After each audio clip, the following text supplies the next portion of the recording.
La guerre commerciale de Donald Trump provoque une instabilité mondiale.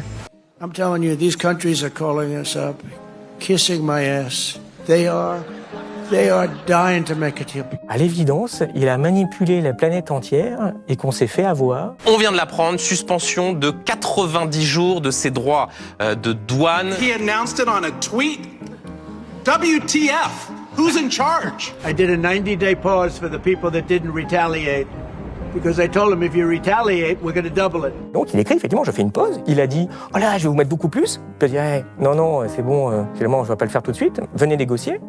Et donc il est en train de négocier un rééquilibrage de son économie. Pour dissuader les détournements commerciaux, nous sommes prêts à utiliser tous les outils de notre arsenal de défense commerciale pour protéger le marché unique de l'UE. Pour l'Europe, il n'y a pas de suspense, on est cuit, parce que de toute façon, qu'est-ce que tu veux négocier avec un type aussi brutal quand tu utilises sa monnaie, tu utilises quasiment son système juridique international, je répète, tu utilises son Google, son ChatGPT, tu as mis toutes tes entreprises sur des serveurs Amazon, tu peux pas démarrer un ordinateur si tu n'as pas Microsoft, donc ouais, non, laisse tomber, hein, je veux dire, et il va pas hésiter une demi-seconde à faire ça.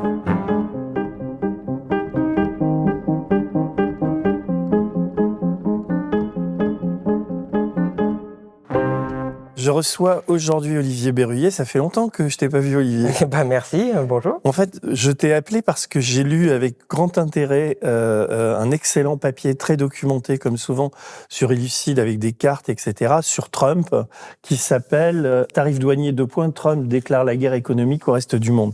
Et c'est donc j'écoute beaucoup le bruit médiatique autour de Trump, cette espèce de brutalité affichée partout.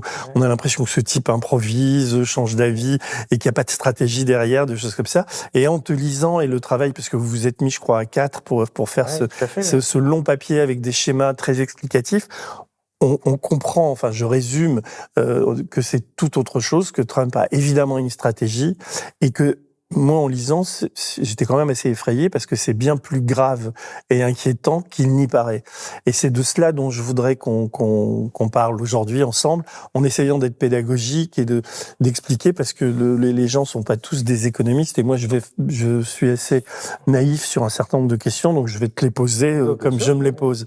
Là, donc on va démarrer sur Trump. Donc le 2 avril, le 2 avril dernier, il a décidé que il a appelé ça le jour de la libération. Pour les États-Unis, j'imagine, mais pas pour le reste du monde, en augmentant brutalement les tarifs douaniers. Puis, une semaine plus tard, on a l'impression qu'il fait une pause. Et je dis ça parce que ça s'est passé aujourd'hui, quoi. Il y a même une plainte. Donc il fait une pause, donc il augmente les tarifs douaniers très fortement avec la Chine, avec l'Europe, dans des taux absolument hallucinants. Et puis une semaine après, il les rebaisse, pas unilatéralement, mais il les rebaisse. Et il y a une plainte aujourd'hui déposée par les démocrates américains contre lui parce que en faisant ça, il manipule les marchés, donc pour s'enrichir lui ou pour enrichir le commerce américain. Comment tu analyses cette double détente ? Si tu veux, le point qui est important en l'espèce, ça, c'est de revenir à des choses fondamentales, quoi, à des faits, de comprendre des stratégies et faire vraiment des analyses. Donc, autrement dit, de se rapprocher de la réalité et non pas de ce qu'on souhaite. Moi, pour commencer, si tu veux, on vient de vivre une semaine rocambolesque. Mais sur le fond du mouvement, on voit qu'on est probablement, et assez certainement, dans un mouvement historique qui va être la fin de la mondialisation néolibérale telle qu'on a connue. Et on ne sait pas encore ce qui va être construit par la suite. Mais ce qui m'a frappé, moi, dans cette semaine, très, très clairement, c'est l'indigence. C'est le mot que je retiens, c'est une indigence. C'est-à-dire que ça commence au début, quand on est sur la partie choc, juste, qu'est-ce qui se passe ? Pourquoi Trump agit? Déjà, on ne nous l'a pas expliqué. Si tu regardes, je m'amuse évidemment, j'ai une certaine passion pour faire l'analyse média, l'analyse critique média, la propagande. Tu dis, mais c'était stupéfiant, parce qu'on avait plein de choses, sauf des fondamentaux réels de l'économie américaine, par exemple. Donc ça, c'est quelque chose qu'on suit depuis 3 ans, parce qu'au cœur du projet Lucide, comme tu disais, il y a aussi de la recherche, quoi. Il y a tellement peu d'informations qu'on est obligé de mettre des gens qui moulinent les chiffres pour comprendre ce qui se passe. Et ça fait 3 ans qu'on s'occupe de choses comme les réserves de change, les balances de paiement, des choses comme ça qui semblent en effet assez un peu abscons aux gens, j'entends bien, mais qui à la fin permettent de comprendre les mouvements économiques. Et ça a disparu. As-tu entendu parler depuis une semaine, de la balance des paiements des États-Unis ou de leur position de change. Est-ce qu'ils sont créditeurs, débiteurs par rapport au reste du monde? Qu'est-ce qui se passe? Déjà, il y a des faits qui sont hallucinants. Débiteurs. Alors, bien sûr, ils doivent beaucoup d'argent. Alors, je ne vais pas développer, mais si tu veux, effectivement, il y a une certaine complexité économique, comme tu dis, mais à la base, c'est très simple. Ils ont besoin d'argent aux États-Unis, et comme ils sont en déficit, il faut qu'ils aient de l'argent du reste de la planète qui vienne alimenter leur système. Et plus tu es dans ce système-là, plus tu dois de l'argent, et plus tu es en danger, et plus tu es dépendant, plus tu as perdu de la souveraineté, plus c'est dangereux en termes économiques. Voilà le point de vue. Déjà, en termes d'indigence, si vous voulez, mais déjà, on ne nous a même pas expliqué quels fondamentaux. Les grands médias ont invité tout et n'importe qui, ce sont des gens qui sont spécialistes de l'économie américaine, quand même. Déjà, ce qui est quand même, à la base, il y a un problème commercial. Je n'ai pas entendu un spécialiste du sujet. Le deuxième point, et ce que tu disais, c'est comment fait Trump? Alors évidemment, c'est Trump, donc on le connaît, menteur, manipulateur, gouailleur. Mais à la base, faut pas oublier que Trump est un négociateur très brutal et violent. L'ancien directeur général de l'Organisation mondiale du commerce a résumé quelque chose qui est très vrai, d'ailleurs, quand on connaît Trump, quand on connaît son parcours, en disant, mais finalement, quelles sont les méthodes de Trump pour négocier?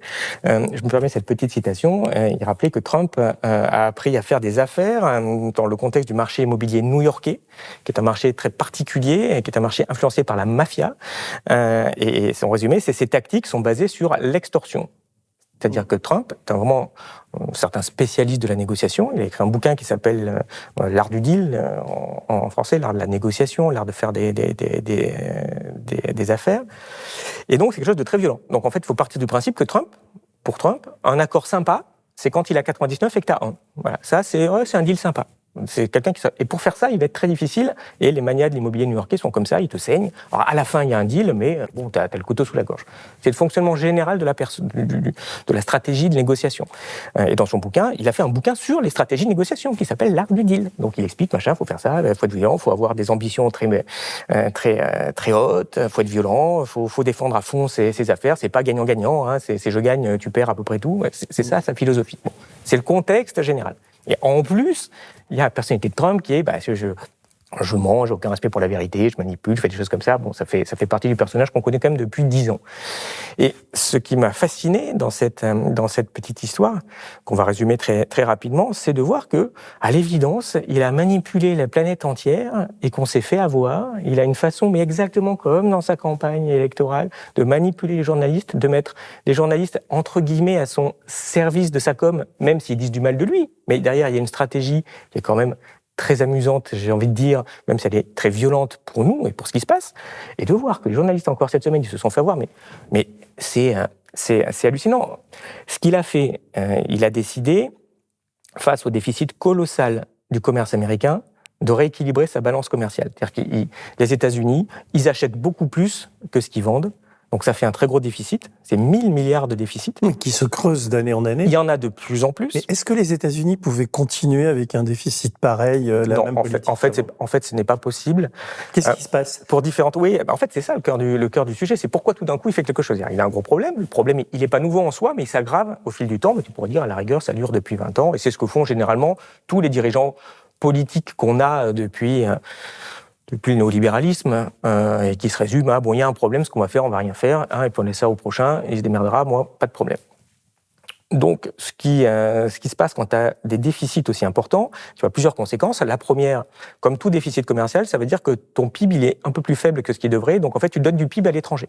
Donc, très concrètement, ça veut dire que le PIB, donc la production américaine, mais donc les revenus des Américains sont un petit peu plus faibles que ce qu'ils devraient si c'était équilibré, et comme ils sont en commerce avec la Chine et les Allemands, ça veut dire qu'en Chine, en Allemagne, les revenus sont un peu plus élevés que ce qu'ils devraient être si le commerce était équilibré. Ça, c'est juste une problématique déjà de revenus, de pouvoir d'achat des Américains. Mais tu pourrais me dire, ça peut continuer.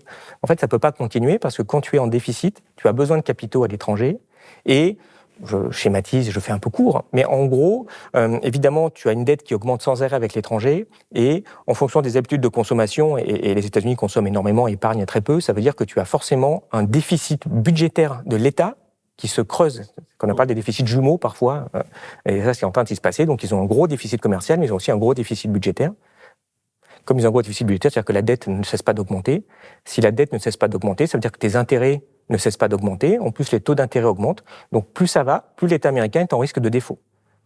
C'est ça la philosophie qui fait que tu ne peux pas continuer très longtemps. Il aurait pu sans doute continuer encore quelques années, en s'en foutant, il a décidé de faire autre chose. Donc ce que fait Trump aussi, alors pour le meilleur et pour le pire, et je le défends pas, on va être très clair, c'est un retour du politique. Il a décidé de résoudre un problème compliqué, qui est très proche d'ailleurs de ce qu'a fait Nixon en 71. Les États-Unis avaient le même problème sur les problèmes monétaires quand on était à l'époque de Bretton Woods, c'est-à-dire que leur stock d'or s'est mis à fuir. Ils ont perdu la moitié du stock d'or en quelques années, à la fin des années 60, début 70. En 71, ils ont arrêté brutalement. Ils ont cassé le système monétaire international, ce qui a d'ailleurs été une des raisons du néolibéralisme après. Donc cet aspect-là, c'est un aspect qui est fondamental et qui fait que ce déficit américain pouvait difficilement continuer. En tout cas, s'il continuait, ça aurait posé de gros problèmes aux États-Unis. Concrètement, qu'est-ce que ça signifiait si tu ne réduis pas le déficit et si ça continue à... Tu risques d'aller à un défaut de paiement de l'État américain. Et un défaut de paiement, ça veut dire quoi ? Ça veut dire pour les Américains. Ça veut dire qu'ils ne pourraient pas rembourser sa dette à un certain moment, qu'ils seraient obligés de faire un défaut partiel sur la dette. Et ça veut dire quoi si tu fais ça pour la vie des Américains? Ça veut dire que tu as une partie de l'épargne qui disparaît. Tu crées des gros problèmes. C'est pas que pour les Américains. Il y a aussi de la détention de dette à l'étranger, même si elle n'est pas majoritaire.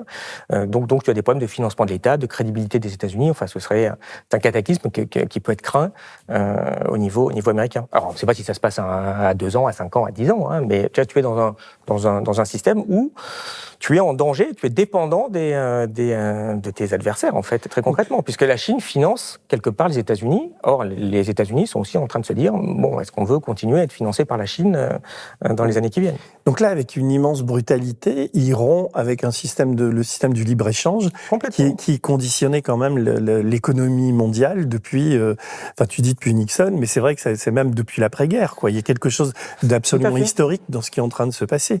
Et donc, on n'est plus, ou est-ce qu'on est encore dans du libéralisme ? Était-on encore dans du vrai libéralisme ? On était encore au-delà, parce qu'il y avait du piège de l'État en plus, ce qui n'est pas censé être au cœur du libéralisme. Le libéralisme, ce qui est en effet jusqu'à peut-être l'aspect Nixon. Après se développe le néolibéralisme, un peu façon école de Chicago, Milton Friedman. Et puis arrivent les années 2000, où là tu es au-delà, et tu es dans le n'importe quoi absolu, puisque tu as vraiment un kidnapping de l'État qui est mis au service des multinationales, des plus aisés, et plus du tout au niveau du peuple. Mais si on revient sur la partie commerciale, oui, en effet, tu as un système qui change, qui s'est vraiment déréglé à cause de la fin de Bretton Woods. À partir de ce moment-là que les États-Unis commencent à être en déficit commercial. Avant, ils étaient plutôt en excédent. C'était le poumon industriel de la planète, évidemment, après-guerre, quand on était détruit, mais jusqu'aux années 50, 60, et après, ils n'y sont plus arrivés. Et la problématique américaine, c'est que tu es au cœur du projet néolibéral. Donc tu es basé sur l'exploitation non plus de ta population, mais tu as trouvé encore des populations à l'étranger encore plus faciles à exploiter, et donc tu vas payer des Chinois $100 par mois, ce qui va vachement aider à faire des vêtements pas chers, des voitures pas chères. Les États-Unis sont allés très loin dans ce système-là, puisqu'ils l'ont promu, donc c'est normal qu'ils soient allés, je dirais, au bout du bout, et donc ils ont eu une désindustrialisation colossale, et beaucoup de... Et c'est ça qu'il est en train d'arrêter. Oui, parce que les gens oublient souvent que Trump, c'est maintenant le président des classes populaires ouvrières des États-Unis. Alors, aussi des milliardaires, on va pas se mentir, mais je veux dire, en ce moment, il est clairement dans ses déclarations de son gouvernement, et ils ont décidé de privilégier l'économie réelle. Alors, c'est pas forcément que pour faire plaisir à ses électeurs, il peut y avoir d'autres raisons stratégiques, on en parlera après, mais moi, j'ai été frappé par une déclaration il y a 3 jours du ministre de l'économie américaine que je ne pensais pas voir, parce que le gars est comme un financier à la base, et le type a dit, Wall Street, il faut qu'ils comprennent que c'est fini, ils s'en sont mis plein les poches depuis un sacré moment, c'est bon, ils sont pleins, maintenant on s'occupe de l'économie réelle. Et donc, la bourse, et on a bien vu la semaine dernière, comme aurait dit Didier Cresson, qui n'en avait rien à cirer, très concrètement, voire qu'on peut la manipuler assez facilement, mais que c'était plus un sujet, et que, comme avait dit d'ailleurs De Gaulle aussi, la politique de la France ne fait pas la corbeille à la bourse. On s'en fout quand tu es en train d'être sur des bouleversements stratégiques de ton économie sur 10 ans, 20 ans, 30 ans. Ce qui se passe à la bourse pendant une semaine, c'est pas censé être ton guide absolu. Quelle est la signification de ce jeu de yo-yo qui fait sur les taux d'imposition douanière ? Alors, c'est toute la question. Et là, je vais être prudent, parce que justement, je vais faire une petite critique. Je suis pas dans la tête de Trump. Je dois avouer, on bosse beaucoup, mais moi, j'ai pas de master en télépathie, donc je sais pas ce qu'il y a dans sa tête.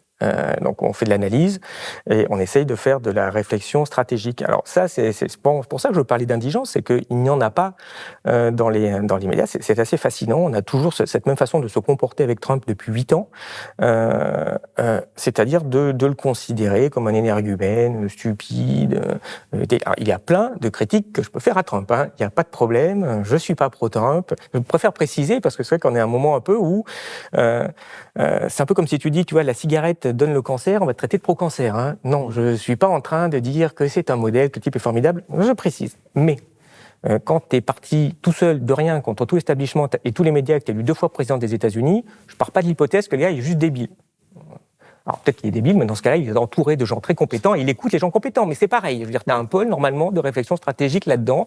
Et tous ceux qui pensent qu'ils sont plus intelligents. On cite parfois des mentors autour de lui, mais en même temps, on a l'impression qu'il a une grande autonomie. Mais peut-être, j'en sais rien. Moi, je regarde juste les résultats. Je suis pas en train de faire je m'en moque. Je regarde, est-ce qu'il a une stratégie? Est-ce qu'il est capable d'arriver à ses fins quand il veut une stratégie? C'est simplement ça que je regarde. Je ne regarde pas s'il est gentil, s'il est méchant, bien compris qu'il n'est pas très gentil. Hein. Ça, c'est évident. Mais quand on a un adversaire, c'est une phrase de Lao Tzu assez célèbre, hein, ce qui est le plus dangereux, c'est de sous-estimer l'adversaire. Bon, donc on va commencer par considérer que le type est intelligent, parce que si des fois il est bête, ta stratégie pour le mec intelligent va super bien marcher avec le mec bête. Mais par contre, si tu penses que le mec il est bête, quand tu vas t'apercevoir que le mec il est pas bête du tout, alors ça on est très fort en France, hein, c'est ce qui fait qu'un beau matin, tu déménages rapidement le gouvernement à Bordeaux parce que tu n'avais pas bien anticipé ce qui se passe. Donc là, on a un adversaire très coriace avec nous et qui vraiment est déterminé à nous tondre. Et puis en plus, comme on est dans le contexte de l'Union européenne, il va sans doute y arriver assez facilement. Et il faut prendre ça vraiment pour ce que c'est. Donc après, je suis pas dans sa tête. Moi, je regarde ce qui s'est passé. Effectivement, il y a plusieurs hypothèses. Soit il était complètement stupide. C'est ce que nous racontent dans les médias. Moi, j'ai regardé sur CNN ou BFM hier, ce que je fais rarement, le faites pas, c'est dangereux, mais enfin bon, pour le boulot, je suis obligé. Mais je regarde, c'était stupéfiant. Le type te raconte une vérité, mais tu te dis, mais tu vois, comme s'il était dans la tête de Trump, en fait. Tu vois, il a fait ça, oh là, il a eu peur, oh là, il a vraiment réagi. Hein, puis, oh là, on lui a dit que c'était pas bien ce qu'il avait fait, il a changé d'avis, alors qu'en fait, il a absolument pas changé d'avis. Qu'est-ce qui s'est passé? C'est très simple. Fin 2023, dans la campagne électorale, Trump dit, maintenant, les États-Unis, ça suffit, il faut réindustrialiser et le reste du monde va arrêter de se servir chez nous par ce déficit commercial. Donc, on va rééquilibrer les échanges et il annonce, dans mon programme, il y aura on va mettre des droits de douane de 10% sur tout le monde.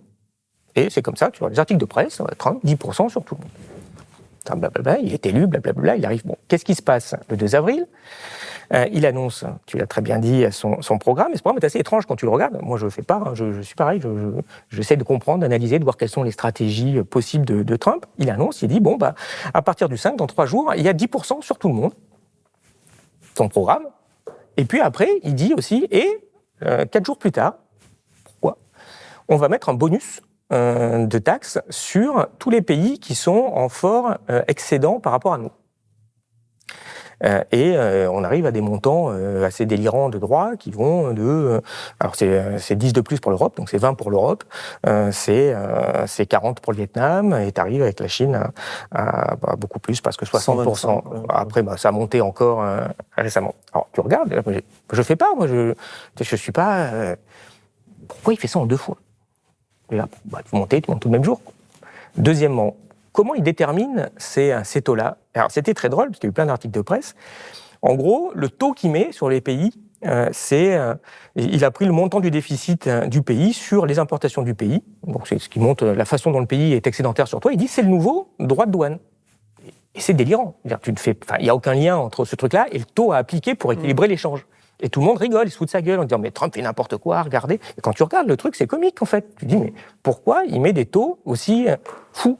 Et quand tu regardes l'ensemble de ces taux sur tous les pays, mais ça fait un taux de droit de douane délirant. Et tu te dis « Mais l'économie ne peut pas tenir. C'est stupide de faire ça. » Alors effectivement, tu peux te dire, hypothèse 1, Trump est stupide et il a fait quelque chose de stupide. Qu'est-ce qu'il annonce au bout de... Alors, il annonce ça, la bourse s'écroule, comme tu as vu. Ça secoue. Donc c'était censé être mis en place le 9, hein, et le 9 s'est mis en place. Et qu'est-ce qu'il annonce le 9 au soir? Il dit « Ah là là !» Alors c'est là, j'insiste un peu parce que ça montre la manipulation du gars. En plus, il communique par un tweet sur son réseau social, et il dit, c'est quand même assez extraordinaire, il dit « Non, finalement, j'ai bien vu, on va faire une pause », il met une pause en majuscule, caps lock, une pause de 90 jours sur mes droits de douane. Tu pourrais te dire, il se déballonne, il va faire un truc. Pourquoi il fait ça? Parce qu'évidemment, c'est tellement fort que tous les pays sont venus renégocier avec Trump. Dans le Vietnam a dit, attendez, on ne peut pas avoir 40%, on va crever, faisons un accord, et essayons de trouver un accord pour qu'il n'y ait plus de droits de douane, 0,0, et puis on va voir ce qu'on peut faire. Et donc, il y a 70 pays qui viennent voir les États-Unis en disant « faut renégocier, vos taux que vous nous proposez, là, on va tous mourir ». Et donc, il écrit, effectivement, je fais une pause, il met bien, et tu lis, mais je diminue tous les droits de douane pendant la pause à 10%. C'était son idée de départ. Mais c'est le programme. Il voulait mettre 10%, il y a 10%, il a dit « oh là, je vais vous mettre beaucoup plus ». Puis il a dit hey, « non, c'est bon, finalement, je ne vais pas le faire tout de suite, venez négocier ». Et donc, il est en train de négocier un rééquilibrage de son économie, en ayant mis les droits de douane, parce qu'ils ne vont pas bouger, les 10%. Ce qu'il a mis, en fait, quand tu regardes le reste, il y a deux choses, ils sont presque à 20% en réel, là. Aujourd'hui, avec la pause, les taux, ils sont passés de droits de douane, ils sont passés de 2% à 20%. Pourquoi pas 10 ? C'est 10, mais il laisse 125% de droits de douane sur la Chine. Donc, quand tu fais ça, ça fait une moyenne de 7-8 points en plus.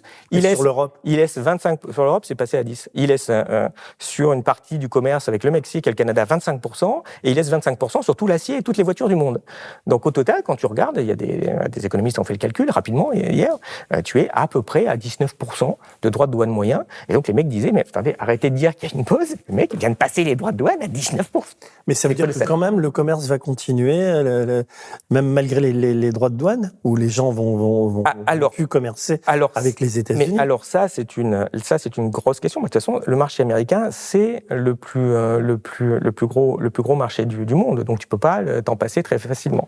Alors les conséquences, elles vont être assez importantes. Mais les conséquences, elles vont dépendre de la suite. Maintenant, c'est ça que les gens ne voient pas. Alors après, je répète, peut-être que Trump a été stupide, a fait un truc stupide. Dans les moments où il a dit c'était stupide, il a changé d'avis. Moi, je vois pas Trump comme changer d'avis très facilement. Mais enfin bon, c'est une idée. Ou alors, ce qui est le plus probable, depuis le départ, ils se foutent de notre gueule en disant, écoute, on va mettre 10. Mais c'est une stratégie de base que font tous les gouvernements.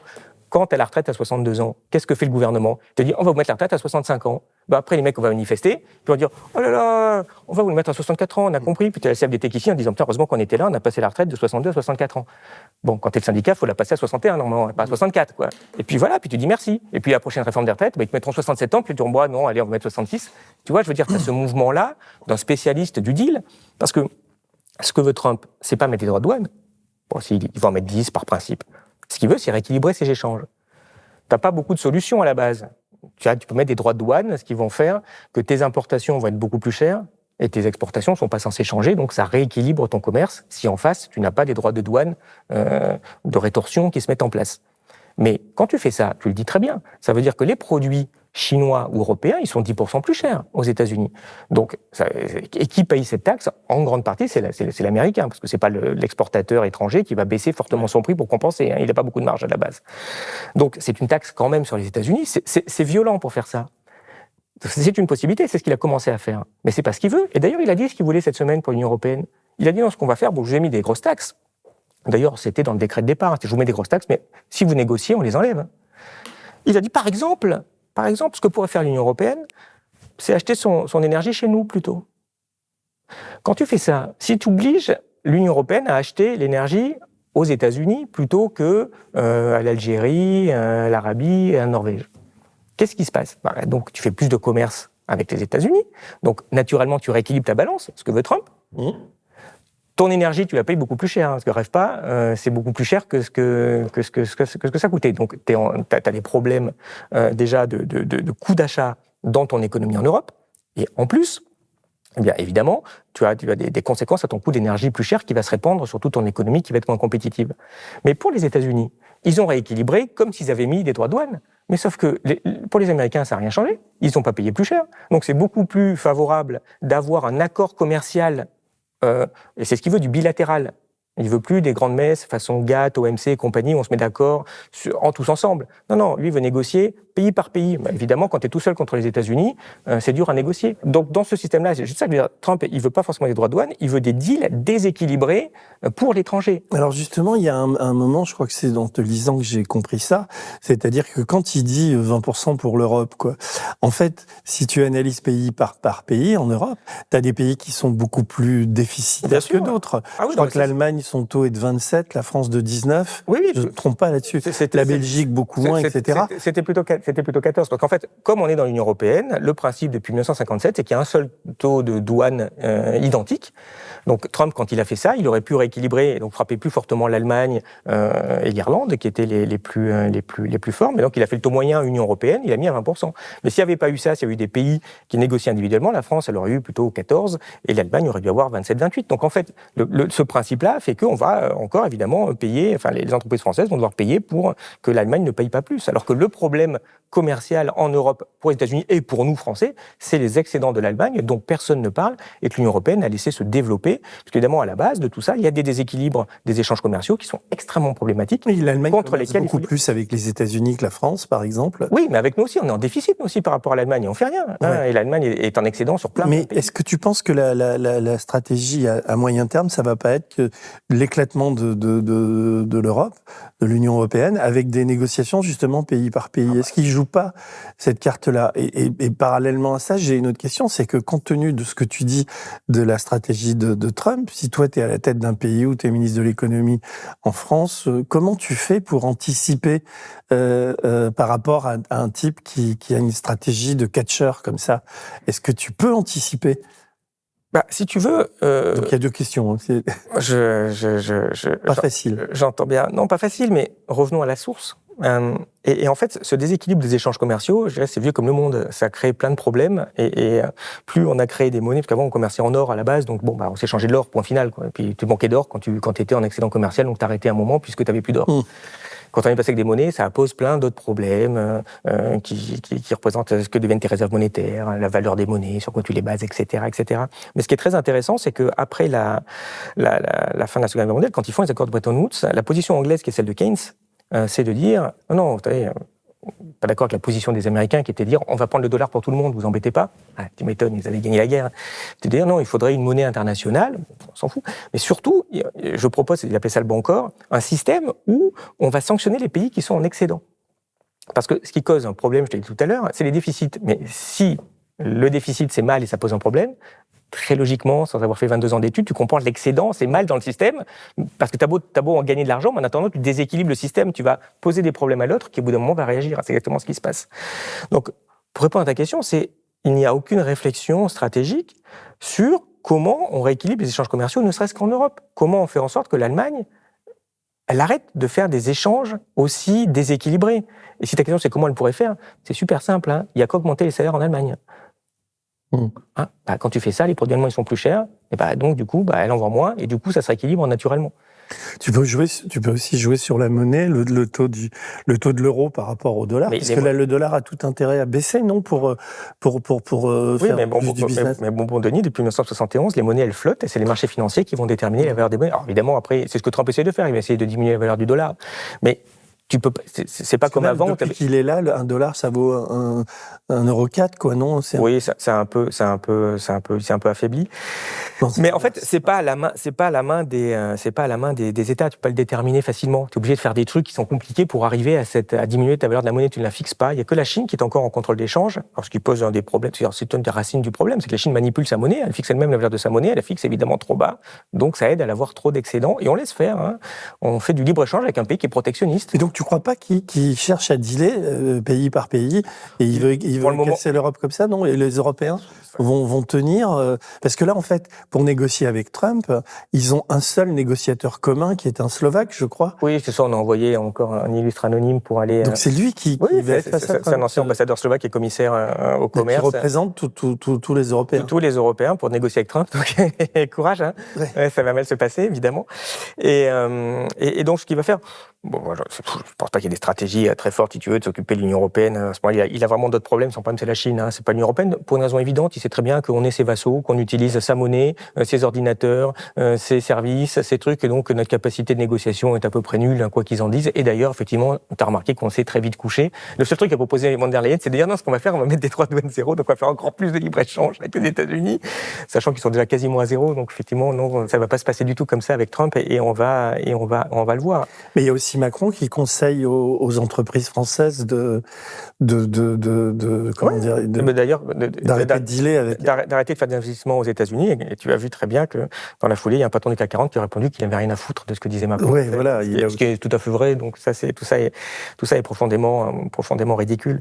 Donc non, en Europe, nous, on est complètement cuits. C'est pas la peine de faire penser. Ça veut dire quoi? Quelles sont alors justement, parce que les conséquences pour les Européens, les Français de tout ça? Bah, non, mais qu'est-ce qu'il va... Ce qu'il va faire, c'est qu'on va rééquilibrer, parce que là, il est bien parti pour y arriver, parce que je répète que la situation aujourd'hui, où tu ouvres la presse, tu regardes n'importe quel titre, on t'explique les droits de douane sont en pause.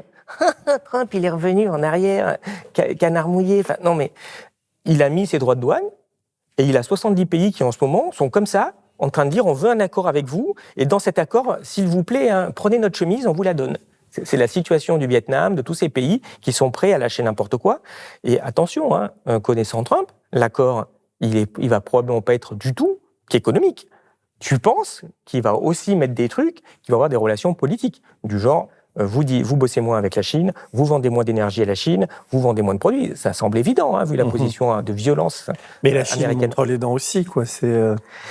On en arrive au cœur du sujet, parce que dans cette histoire de droits de douane semi-bidon, je répète, en tout cas, c'est une hypothèse qui, pour moi, a 90% de probabilité que dès le début, c'est foutu du monde en disant... on va faire croire qu'on va mettre des droits de douane gigantesques pour qu'ils viennent tous pleurer et qu'ils fassent des accords. Et à la fin, il y aura probablement très peu de droits de douane qui seront mis, mais il y aura plein d'accords extrêmement désavantageux pour tous les pays, qui revient à peu près au même. Autrement dit, on va avoir une croissance qui va largement diminuer à cause de toutes ces pressions américaines. Je répète, pour l'Europe, il n'y a pas de suspense, on est cuit, parce que de toute façon, qu'est-ce que tu veux négocier avec un type aussi brutal quand tu utilises sa monnaie, tu utilises quasiment son système juridique international, je répète, tu utilises son Google, son ChatGPT, tu as mis toutes tes entreprises sur des serveurs Amazon, tu peux pas démarrer un ordinateur si tu n'as pas Microsoft, donc non, laisse tomber, je veux dire, et il va pas hésiter une demi-seconde à faire ça. Par contre, le gros sujet, pendant pas de peu, ce sera la Chine.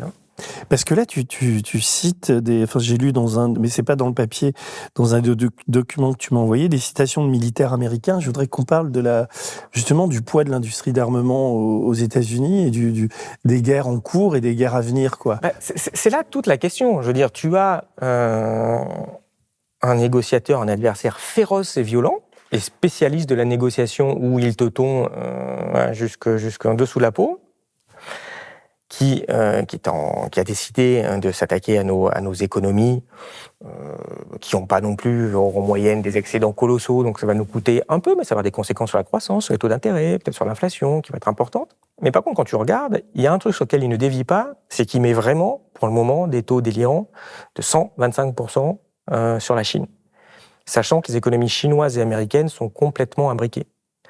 Donc là, c'est pareil. On va se demander quelle est la stratégie, qu'est-ce qu'il veut. Alors évidemment, tu as toujours l'hypothèse, qui sera celle qu'on va te présenter à tous les médias, c'est OK, il est fou, il sait pas ce qu'il fait, il n'y a pas de stratégie, il fait n'importe quoi. Très bien, après tout, il y a toujours 5% de possibilités, je dis pas le contraire. Mais revenons à la chose. Maintenant, il y a deux grandes possibilités. Soit il fait ce truc-là, toujours dans la même idée comme pour le reste, il veut avoir un accord avec la Chine super favorable, et il va très très très loin pour y arriver. C'est une possibilité, c'est un chemin où à la fin, il y a quand même une paix économique qui revient, mais avec des accords beaucoup plus déséquilibrés pour les Chinois. Sauf que, les Chinois, va falloir qu'ils avalent la pilule, et moi, le Parti communiste chinois, il n'a pas très très envie, a priori. Surtout, quand un adversaire te fait quelque chose d'aussi violent, aussi fort, ils ont déjà fait plein de choses aux États-Unis. Tu vois que c'est pas un partenaire fiable. Jusqu'où tu vas aller, j'en sais rien. Peut-être que c'est une stratégie pour aller au clash, peut-être pas. On ne sait pas, je ne suis pas dans la tête de Trump. Peut-être qu'il veut juste un accord chinois et une paix qui revient. Mais tu as une autre possibilité. Parce que quand tu vois ce qu'il fait là, sachant que tous les iPhones ils sont faits en Chine, que plein de produits sont faits en Chine, qu'il n'y a pas de produits américains, qu'il n'y a pas de produits chinois, tu te dis, mais pour le coup, c'est stupéfiant de faire ça quand même. Donc soit tu le fais très temporairement pour ton deal, possibilité, soit tu es vraiment engagé dans une idée de découplage violent avec la Chine. Donc d'une guerre. C'est une possibilité. Parce que on ne sait pas jusqu'où c'est une guerre, mais ce que je dis juste, c'est qu'il ne faut quand même pas oublier que tu as plein de responsables militaires américains pour qui les États-Unis vont probablement se retrouver en guerre avec la Chine dans 2 ans, dans 3 ans, dans 5 ans. Tu cites des militaires, je voudrais que les gens comprennent, parce que Tu parles du général Mike Minion, qui était commandant de l'Air Mobility Command. Lui, il dit « J'espère me tromper, mais mon instinct me dit que nous nous battrons en 2025 ». Et il dit ça, lui, en janvier 2023. 2 ans plus tôt, l'amiral Davidson dit « Je pense que la menace chinoise est manifeste durant cette décennie, en fait, dans les 6 prochaines années ». Donc, il est en 2021, il pronostique un affrontement guerrier. Et en 2021, tu as un amiral qui s'appelle Aquilino, qui déclare « La menace est bien plus proche que la plupart ne le pensent ». Et alors, la cerise sur le gâteau, c'est très récent, c'est en octobre dernier. Tu as ce général Flynn, qui est commandant des forces armées américaines dans le Pacifique, qui dit ses inquiétudes concernant l'expansion militaire chinoise. Et il dit « Quand je repense aux combinaisons et aux capacités donc l'armée populaire de Chine, avait en 2014, je vois une trajectoire très, très, très dangereuse. » Voilà ce qu'il dit. Mais donc tu penses que les militaires américains et donc Trump se préparent à une guerre. Enfin, quand tu dis ça... Enfin, de toute façon, moi je dis rien, je regarde ce que disent les plus grands... Ça explique... C'est-à-dire que c'est une hypothèse. De toute façon, ça paraît difficile de penser quand on est dans un État comme les États-Unis, c'est-à-dire vraiment aussi guerrier, que quand tu as tous les responsables militaires qui te disent attention, il y a un risque. Je dis pas qu'ils vont la déclencher. Attention, je dis pas qu'il va y avoir une guerre. Mais dans leur tête, il y a un risque de guerre. Donc si tu as un risque de guerre, tu es censé préparer ton pays normalement. Et préparer ton pays, c'est arrêter de dépendre du pays sur lequel potentiellement tu es en conflit. Donc peut-être que ce qu'il a en tête, c'est vraiment de découpler l'économie. Je dis pas qu'il y a plus. Je dis pas qu'il va demain attaquer la Chine. C'est peu probable quand même en tant que tel. Mais il n'empêche qu'il agit sans doute dans cette façon-là. Et quand tu lis le décret de Trump, je suis désolé, j'ai lu le décret de Trump, a priori, pas grand monde a eu l'air de l'avoir fait. Dedans, c'est détaillé plein de fois. Pourquoi il fait ces histoires de droits de douane? Il explique bien, parce qu'il y a un problème de sécurité nationale. Il a déclaré un état d'urgence nationale pour faire ça. Pour lui, dépendre autant de l'étranger, ça met les États-Unis en danger. Il tire aussi les leçons de la défaite en Ukraine. Il le dit, nos stocks sont vides, on a donné nos armes, il n'y a plus d'armes chez nous, on n'a pas assez de capacités pour en refaire. Voilà. Ce que je dis juste, c'est pas pour dire qu'il va y avoir une guerre, attention, mais c'est de dire que la guerre économique avec la Chine, peut-être qu'elle va vraiment continuer, et elle peut avoir des conséquences déjà économiques très fortes sur la Chine, elle peut avoir aussi des conséquences politiques très fortes s'il essaye de découpler d'autres pays de la Chine pour stratégiquement empêcher la Chine de devenir un rival des États-Unis. C'est ce que tu sous-entends quand tu écris dans ton papier que tu dis sans surprise la décision de Trump a été largement critiquée, mais étonnamment il semble que les commentateurs n'ont pas compris les réelles motivations qui les sous-tendent et la nouvelle stratégie économique américaine, donc qui sous-tendent la nouvelle. Il semble aussi qu'il n'ait pas pris la mesure de ces très graves conséquences sur de nombreux pays. Avant de les aborder, nous commencerons par faire le point. Enfin, c'est à ça que tu fais référence. Oui, je dirais il y a des risques, ou peut-être qu'il ne veut pas juste faire un deal très très favorable avec la Chine, peut-être qu'il veut vraiment découpler les États-Unis de la Chine, et s'il fait ça de cette façon-là, ça va poser d'énormes problèmes aux États-Unis, pour commencer, ça ne va pas se passer facilement, et à la Chine, ça va complètement déstabiliser ce pays, et déstabiliser une dictature communiste en pleine expansion, je vois ces joueurs, il peut y avoir des conséquences dangereuses, donc il faut quand même le surveiller, il faut quand même faire attention, il faut quand même s'y préparer. C'est qu'une possibilité, je répète. On a deux chemins. Je ne sais pas, je ne suis pas dans la tête de Trump, je répète. Mais attention, il faut arrêter de dire qu'il n'y a pas de stratégie, rien derrière. Pourquoi il veut le Groenland? Pourquoi tout d'un coup, tu as ce truc qui apparaît, on veut le Groenland? Si tu fais pas de guerre, je ne vois pas très intéressant. Si tu as ça un peu en tête, oui, je vois un peu plus en quoi c'est intéressant d'avoir potentiellement... Et je répète, je dis pas que c'est une guerre qu'il veut déclarer, mais si tu t'imagines que en 2027, en 2030, tu as potentiellement un conflit, tu vas agir, et c'est peut-être pour ça qu'il agit aussi violemment. Donc plus loin dans le papier, j'ai relevé ce passage dont j'aimerais que tu expliques, parce que tu dis qu'il crée une dramatique vulnérabilité stratégique, donc des autres États, dont la France, dont le Danemark, comme on a commencé à le voir ces dernières années. Les économies sont très dépendantes des chaînes d'approvisionnement mondiales, ce qui, en cas de crise, comme avec le Covid-19 ou la guerre en Ukraine, engendre de multiples pénuries. Cela remet gravement en cause la souveraineté économique des nations, sans même parler des dégâts environnementaux suite à l'explosion du transport maritime et aérien et au dumping sur les normes environnementales. Tu peux expliquer un peu ce que tu écris là ? Oui, enfin, c'est quoi les États-Unis ? C'est la première armée du monde. Et la première armée du monde, où les dépenses militaires des États-Unis, c'est à peu près la somme des dépenses des 10 pays qui suivent. Donc, tu as quand même un immense complexe militaro-industriel. Pas moi qui le dis, c'est l'ancien président des États-Unis, Eisenhower. On fait très, très attention à ce truc-là quand il est parti.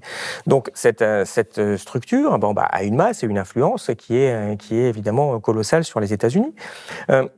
Mais pour résumer, je l'ai dit peut-être un peu, de toute façon c'était un peu enrobé. Bon, t'es les États-Unis. Tu penses que t'es en guerre avec la Chine dans 2030 parce qu'en 2030 la Chine elle envahit Taïwan. C'est une possibilité. Tu fais quoi ? Ok, alors oui, bonjour, tiens, allô, Monsieur le Président, la Chine hier elle a envahi Taïwan. Qu'est-ce qu'on fait ? Qu'est-ce que tu fais si la Chine est en train de produire tous tes produits de ton économie ? Tu fais des sanctions à la Russe et compagnie ? D'accord. Mais donc, c'est quoi les sanctions ? C'est tu te coupes brutalement du jour au lendemain de la Chine qui te fait un pourcentage très important de ton économie, donc ton économie s'arrête. Donc, tu vois très bien que ça va être difficile de le faire, ça. Donc, tu vois très bien que cette dépendance économique a un retentissement politique qui fait qu'elle t'empêcherait politiquement de prendre des sanctions ou de faire si tu as envie de faire la guerre à la Chine facilement.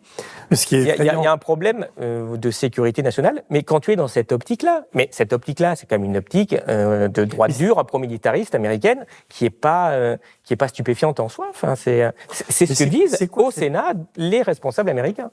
C'est quoi cette pénurie en approvisionnement ? Tu peux donner des exemples de ce qui peut se passer ?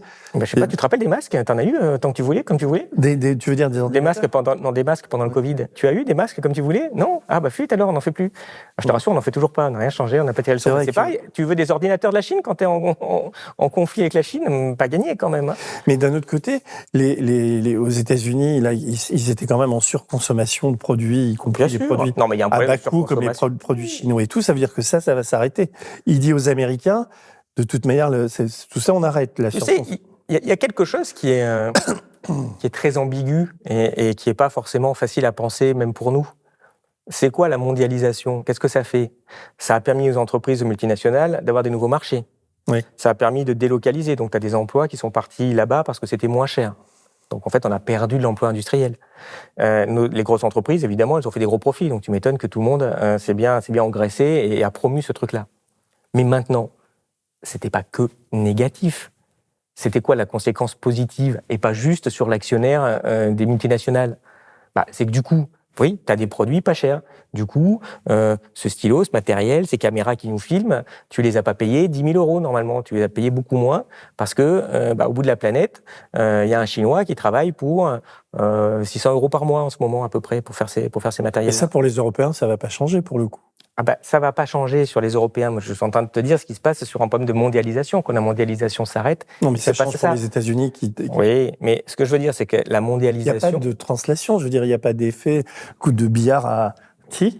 Si. Je vais venir sur le coup de billard, mais je vais finir Pardon. Non, mais je t'en prie, mais je vais finir mon idée.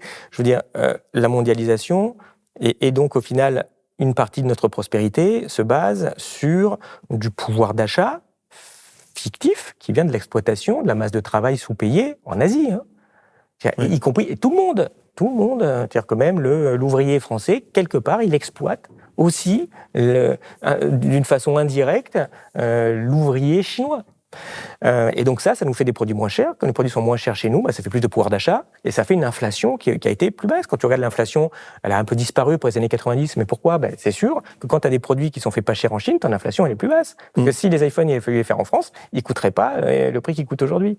Donc on a ce truc-là qui a un côté aussi pervers de colonisation qui se perpétue, si tu veux, mais d'une autre façon. Tu allais quand même exploiter le reste du monde au profit de ta population. Et ils en profitent beaucoup, les Américains, de ce truc-là. Mais la conséquence de ce truc-là, donc ce pouvoir d'achat que tu as créé, sa contrepartie négative, c'est que tu n'as plus les emplois industriels chez toi.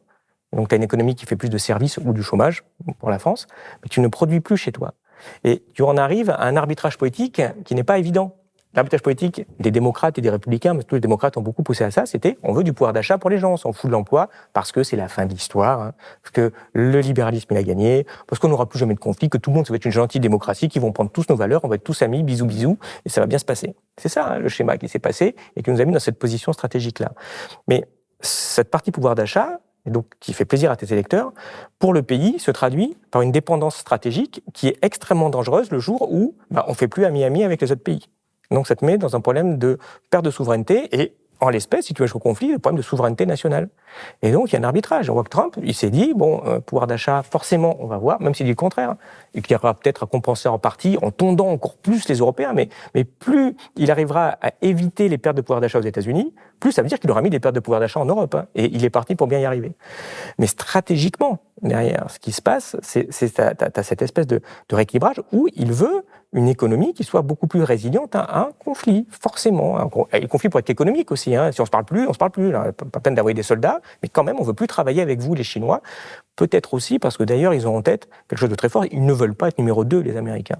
Quand tu connais leur philosophie, quand tu connais l'exceptionnalisme américain, quand tu connais la destinée manifeste, ces gens, je ne les vois pas au point de vue vraiment inconscient, arriver deuxième, être battu par des Chinois qui vont faire mieux qu'eux et qui vont avoir plus d'influence qu'eux. Ça pose un énorme problème de ce que peut être le protestantisme américain dans sa vision un peu intégriste à la Trump. Mais quand tu reviens, cet arbitrage est en train d'être fait. Donc, à ta question, oui, c'est sûr que les États-Unis, ils vont arrêter d'exploiter le reste du monde. Quand tu refais de l'industrialisation chez toi, tes produits sont plus chers, forcément. Donc, autrement dit, ça ne peut que se traduire par une partie de perte de pouvoir d'achat pour les États-Unis. C'est là où c'est dangereux. Quand tu commences à voir ça, les électeurs, ils sont pas très contents. C'est le bon moment pour trouver une petite distraction qui pourrait être une guerre. Un conflit. Peut-être que l'Iran, il parle beaucoup de l'Iran en ce moment. Oui, il vient de dire que si l'Iran ne signe pas le deal, il y aura une guerre. Alors, c'est pas la Chine, mais en fait, déjà, ça peut être très déstabilisant, un conflit avec l'Iran. Et est-ce que l'industrie américaine, le lobby militaro-industriel américain, est-ce que ça pèse beaucoup plus que d'autres secteurs économiques dans les choix stratégiques de Trump et dans et dans l'idée que ça va aussi rapporter de l'argent et des devises Attention, je vais te faire un truc que tu verras jamais dans une chaîne d'information. Je vais te dire, je n'en sais rien. Ouais. Je n'en sais rien, ce qu'a Trump dans la tête. Je vois des possibilités, tu vois des futurs, tu vois des futurs plus économiques ou plus politiques, géopolitiques. Qu'est-ce qui influence le plus ? J'en sais rien, je suis pas sûr qu'ils sachent non plus. Mais je veux dire, il y a des gens qui sont très bien documentés, qui préparent depuis 4 ans le retour de son pouvoir, et des gens qui sont vraiment dans les sectes évangélistes américains, qui sont très... d'où d'ailleurs aussi le soutien au génocide à Gaza. Tu vois très bien, ils t'expliquent encore, on va tout raser, on va faire des buildings à Gaza. Non, mais je veux dire, ça continue. Mais tout ça est lié, attention. Quand tu connais les sectes messianiques américains, ça vient pas de n'importe où, ce truc-là. Donc... je ne sais pas si en ce moment, ce qu'il a un plus dans la tête, c'est une influence du lobby militaire américain, et je vois très bien ce qu'il est en train de lui demander, forcément. Si tu as dessous de logique, tu comprends ce qu'il lui demande, ou s'il reste sur une logique de deal et de paix, parce qu'il se proclame aussi un faiseur de paix. Il rêve d'un prix Nobel de la paix comme Obama. Donc je ne sais pas où est l'équilibre entre les deux. Il faut savoir dire, quand tu es un expert sérieux, voilà. Tu crois qu'il le sait, lui ? On a l'impression qu'il le sait pas lui-même. Je pense qu'il le sait très bien. Mais je ne sais pas ce qu'il souhaite vraiment, en fait. Je ne sais pas où est son arbitre. Mais comme on n'est pas dans sa tête... Mais tu sais, je répète, que tous ceux qui se pensent plus intelligents que Donald Trump deviennent 2 fois président des États-Unis contre tout le lobby. Mais qu'ils essayent. Moi, je ne demande qu'à voir. Moi, je peux pas. Dans les lectures, depuis une semaine, là, je t'ai lu toi, mais j'ai lu d'autres papiers, je découvre avec effroi que peut-être dans sa tête, dans laquelle je ne suis pas, il a intériorisé l'idée que s'il n'y arrive pas, il fera une guerre. Il va, c'est-à-dire envoyer des soldats américains se faire tuer par patriotisme, mais aussi pour gagner la guerre économique. C'est-à-dire que la guerre physique avec des armes et tout, elle sert aussi à gagner la guerre économique. Dis-moi, mon bon Denis, ça fait pas 80 ans qu'ils font ça déjà, non ? Ça fait pas 80 ans qu'ils font ça, bien sûr. Déjà ? Mais je veux dire, mais t'expliqueras aux familles, t'expliqueras aux milliers de personnes qui sont mortes en Afghanistan pour voir un jour les Américains partir en avion avec les gens qui tombaient de l'avion quand même, au bout de 20 ans de guerre, au bout de milliers de milliards, pour remplacer les talibans en Afghanistan par les talibans. Et tu as plusieurs milliers de morts américains en Irak pour permettre à l'Iran d'influer bien en Irak maintenant. Ils récupèrent un peu de pétrole accessoirement. Oui, mais ils récupèrent toujours quelque chose. Si tu veux, quoi qu'ils fassent, ils récupèrent quelque chose au final. Mais au final, tu vois très bien que les gens qui sont morts et la guerre, elle a servi strictement à rien, si ce n'est à engendrer ton complexe militaro-industriel. Parce que l'argent, s'il n'avait pas mis dans la guerre en Irak, il l'aurait mis ailleurs, et ça aurait été sans doute un investissement beaucoup plus intéressant que ce qu'il a fait là. Comment on en est en parler de la guerre, comment tu analyses son jeu avec Poutine là, et avec ce qui se passe en Ukraine ? Ça, si tu veux, c'est toute une question. La question, c'est est-ce que Trump il est plus préoccupé par son problème, par sa confrontation avec la Chine ou pas, quoi. Il a essayé, il a dit, tiens, est-ce qu'on pourrait pas essayer de récupérer la Russie dans notre camp plutôt qu'elle soit dans le camp de la Chine si je me prépare à une guerre avec la Chine. Mais ça, c'est un débat qu'il y a chez les théoriciens américains depuis très longtemps. Donc voilà, on ne sait pas. Est-ce qu'il va plier les Gaules rapido d'Ukraine en disant ma priorité maintenant c'est la Chine parce que je suis en conflit demain, ou peut-être il est capable d'aller réarmer et d'entretenir le conflit. Pareil, on va voir. Mais moi, ce qui me fascine, c'est que quand même, je pense qu'on arrive à un stade où on peut comprendre que ce que dit Trump, ça n'a pas beaucoup de valeur quand même. Parce qu'un jour, il te dit un truc, il te dira le contraire le lendemain. Mais sauf que quand tu regardes tout le journaliste, il t'explique tout. Souviens, regardez, la semaine dernière, Trump, il a dit que jamais il changerait d'avis. Et puis, il a changé d'avis, comme quoi il est nul, machin. Mais il se doute que depuis le début, en fait, il se fout de votre gueule, quoi. Et évidemment qu'il y a une stratégie qui ne vous la dit pas, sa stratégie. C'est trop tôt pour savoir pour ce qui va se passer sur la guerre d'Ukraine, à mon avis. C'est ce que d'ailleurs, tu cites à un moment donné un économiste qui s'appelle Richard Wolff. Et à ce stade, il est donc difficile d'anticiper l'avenir avec précision. En réalité, Donald Trump, en jouant un pari très risqué, vient de plonger le monde dans un océan d'incertitudes. Oui, et Wolff dit, lorsque vous imposez des droits de douane, vous ne savez pas quel sera le résultat, car il dépend de tout ce qui se passe ailleurs, les taux d'intérêt, les taux de change, de monnaie, la hausse ou la baisse des économies dans le monde. Il est impossible de le savoir à l'avance, et c'est une chose très risquée. Donc, en faisant ça, il crée une panique et une sorte d'angoisse, à la fois dans les marchés financiers, mais sur les marchés tout court. As-tu noté qu'on vient de vivre le plus gros délit d'initié de l'histoire avec lui cette semaine. C'est-à-dire qu'évidemment, parce que pareil, on te raconte dans les médias que oh là là, Trump il a changé d'avis, il est revenu en arrière. Et je répète, il est revenu en arrière. Enfin, il est parfaitement en ligne avec son plan qu'il avait annoncé. Mais il te dit c'est parce que les marchés financiers ils ont mal réagi et donc oh là là, il a eu très peur et puis il a changé d'avis. Enfin, tu te doutes bien que quand tu annonces 125% de droits de douane avec la Chine, tes marchés financiers ils vont s'écrouler quand même. Derrière, non, mais je dis juste, t'imagines bien qu'ils vont s'écrouler les marchés financiers quand même. Tu te dis pas que ça va bien se passer, que tu vas avoir une super hausse des marchés financiers quand tu es en train de faire une guerre commerciale avec le reste du monde. C'est pour ça qu'il est poursuivi par les démocrates en ce moment. Mais après, ce qui se passe, c'est que les marchés se sont écroulés. Comme il est revenu au bout de 4 jours, les marchés, ils ont réaugmenté. Mais figure-toi, c'est quand même assez hallucinant. Il a annoncé ça, c'était hier midi. Hier matin, 4 heures avant de dire « je fais une pause sur le droit de douane », qui n'est pas du tout une pause, mais 4 heures avant, il a fait un tweet en disant « Hey, c'est un super jour pour investir en bourse ». Et tu penses, il dit ça sur Twitter à ses centaines de millions, peut-être même de followers. Évidemment, les mecs ont compris, parce qu'en plus, ça fait quand même plusieurs jours qu'il y a une rumeur de 90 jours, donc ça peut durer longtemps, l'idée que ça allait durer, cette guerre commerciale. Il vient dire à tous ces gens, achetez vite en bourse, vous allez voir, il va se passer des trucs aujourd'hui. Et évidemment, ils vont acheter en masse, et la bourse a fait, hier, la bourse américaine, sa 3e plus forte hausse depuis 1945. Ah oui, je n'avais pas relevé que c'était à ce point-là. C'était à ce point-là, quand même. Évidemment. Et donc, t'imagines bien, et il a été pris avec ses copains milliardaires en train de rigoler, parce que les copains milliardaires, ils ont investi aussi en bourse, ils se sont gagnés encore des fortunes ahurissantes sur le dos des clampins qui continuent à investir en bourse.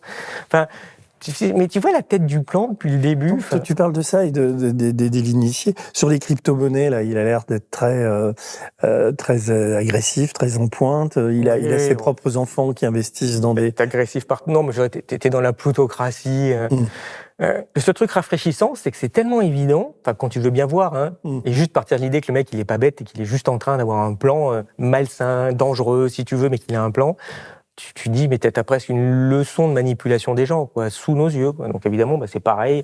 Je sais ce qu'il vient faire en bourse, mais combien tous ces gens ont-ils gagné de milliards de dollars en 2 jours En 2 jours, mais c'est fabuleux. Et puis en plus, il a viré l'ancien patron des commissions des opérations de bourse pour avoir quelqu'un un peu plus à sa main. Oui, puis il met la justice à sa botte. Évidemment, ça devient la plutocratie la plus rance, sans règles, sans foi ni loi. J'ai une petite question parce que je me disais, tiens, j'ai peut-être acheter une voiture électrique. Donc, c'est pas franchement le moment. Enfin, si je te lis, J'ai pas le numéro de Musk, désolé. Non, mais c'est pas ça. J'achèterai jamais une voiture. Non, mais je dis ça comme ça. Mais tu dis, les entreprises mondiales productrices de voitures, de machines, de matériel électrique et électronique vont être durement frappées. Pourquoi tu choisis ces secteurs d'activité ?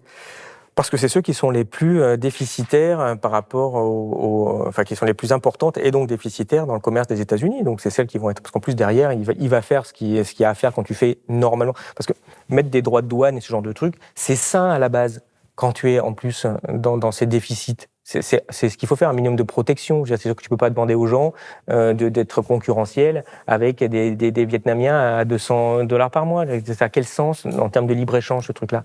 Simplement, quand tu mets des droits de douane, que tu sors un peu de cette logique, de cet intégrisme bruxellois, et tu vas mollo, doucement, secteur par secteur, pays par pays, tu discutes avec le pays, tu essaies de faire un truc plus coopératif. Tu peux dire au pays, bon, je vous mets des droits de douane parce que je suis bien obligé, regardez, on n'est pas en concurrence équilibrée. Par contre, les droits de douane que vont payer, par exemple, les Américains ou les Français, on vous les redonne et aidez votre pays à se développer. Tu n'es pas dans quelque chose forcément agressif, raisonnable. Tu fais 5% la première année, tu regardes comment ça se passe, puis tu mets 5% la deuxième pour que ce soit... Tu fais pas du bonjour, je vous mets 40% où tu détruis le pays en face, parce que forcément, tu vas au conflit quand tu es dans ce genre d'idée. Mais c'est ce qui s'est passé pendant enfin, tout le développement de l'Occident s'est fait avec des droits de douane et des protections. Dis-moi, là, sans faire de la prospective à très long terme, uniquement sur 2025, compte tenu de ce qu'on vient de vivre et compte tenu du fait que, que Trump, il faut jamais le croire, il faut pas le sous-estimer non plus, surtout pas, il faut pas le prendre pour ce qu'il n'est pas. Comment on peut anticiper sur ce qui va se passer rien que pour cette année? Qu'est-ce que ça donne? On a cette pause de 90 jours, mais derrière, qu'est-ce qui va... C'est quoi les scénarios les plus probables? C'est compliqué, et d'autant plus que dans son bouquin et à ses collaborateurs, il a vraiment théorisé ce qu'on appelle, d'ailleurs Nixon, qui l'a utilisé le premier, la théorie du fou. C'est-à-dire que la stratégie du type, c'est de passer pour un fou. Et c'est fait sciemment. Et il dit à ses collaborateurs, vous dites bien à tout le monde, je suis fou, pour négocier. C'est la théorie de Nixon pendant la guerre du Vietnam. Ce truc, c'est une stratégie de négociation. Quand tu fais ça, tout le monde est paralysé. Tu dis qu'est-ce qu'il va faire? Tu signes n'importe quoi. C'est comme quand on appelle, qu'on dit la grosse promo, t'as 15 minutes pour accepter, sinon t'as perdu la promo. Tu finis par signer, tu réfléchis pas, alors que ton truc il est plus cher que. C'est des stratégies violentes de négociation commerciale, mais élémentaires. C'est de la base de l'école de commerce première année, ce truc-là. Donc qu'est-ce que ça donne au final? Ça donne des choses très compliquées. Ce que tu disais tout à l'heure au niveau du billard.